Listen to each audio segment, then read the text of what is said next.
हमने कर के दर में कोई बदलाव इसलिए नहीं किया है क्योंकि हम चाहते हैं कि कर के दरों में कुछ एक स्टेबिलिटी हो।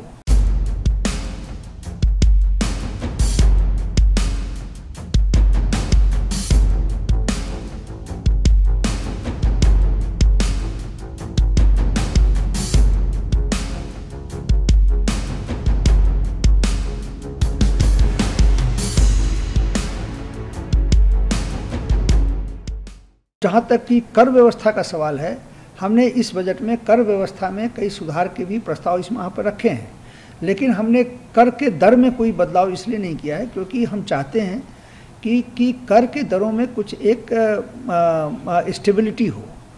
अभी 1.5 साल पहले हमने कॉरपोरेट टैक्स रेट काफ़ी कम किया। अब हम दुनिया के कई जो जितने भी देश हैं उनमें से कम से कम कॉरपोरेट टैक्स वाले देशों में अब हमारे देश की गिनती होती है। हमने ऐसा क्यों किया? हमने ऐसा इसलिए किया कि हम चाहते हैं कि हमारे देश में इन्वेस्टमेंट आए, हमारे देश में लोग इन्वेस्टमेंट करें और इन्वेस्टमेंट करके वो नौकरी दें लोगों को, हमारे देश में इकोनॉमी में उसको गति मिले, और इसलिए हमने बड़ा टैक्स रेट काफ़ी कम कर दिया। उसी तरीके से पिछले साल जो पर्सनल इनकम टैक्स है उसके भी रेट्स में कम किए, और उसमें भी हमने ये कहा कि जो लोग एग्जेम्पशंस नहीं लेंगे, तरह तरह के एग्जेम्पशंस नहीं लेंगे, उनके लिए काफ़ी टैक्स रेट काफ़ी हमने कम कर दिया है।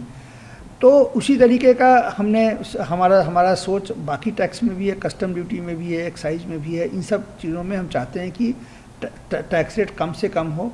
इसमें हम बार बार हम चेंज ना करें कि हर बजट के टाइम पे या हर महीने 2 महीने पर अगर इस तरह का अगर हम करेंगे अगर, तो एक बिजनेस में जो एक सर्टेनिटी होती है कि कोई भी अगर व्यापारी है या उद्योग है, वो पूरे कैलकुलेट करके कि उसको कितना टैक्स लगने वाला है, कितना उसका रेवेन्यू होने वाला है, कितना उसका खर्च होने वाला है, उसके हिसाब से वो अपना बिजनेस प्लान बनाता है।